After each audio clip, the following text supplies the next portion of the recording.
மக்களை கொன்று குவிக்கும் அமெரிக்க இஸ்ரேல் போர் நடவடிக்கையை கண்டித்து மயிலாடுதுறையில் சிபிஐ, சிபிஎம் மற்றும் சிபிஐ-எம்எல் ஆகிய இடதுசாரி கட்சிகளின் சார்பில் கண்டன ஆர்ப்பாட்டம். மயிலாடுதுறையில் சிபிஐ, சிபிஎம் மற்றும் சிபிஐ-எம்எல் ஆகிய இடதுசாரி கட்சிகளின் சார்பில் பேருந்து நிலையம் அருகில் கண்டன ஆர்ப்பாட்டம் நடைபெற்றது.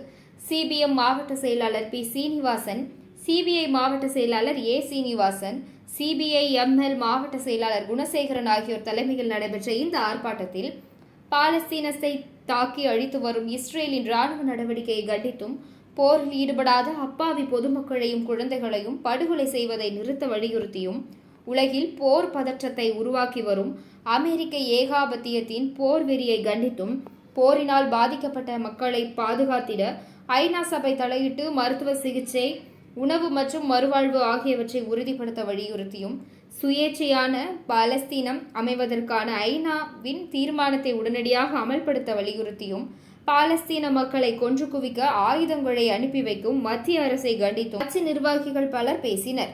இதில் தொண்டர்கள் ஏராளமானோர் கலந்து கொண்டு கண்டன முழக்கங்களை எழுப்பினர். ஈரானிற்கு எதிரான போரை தடுத்து நிறுத்த வேண்டும். இடதுசாரிகள் சார்பாக வன்மையாக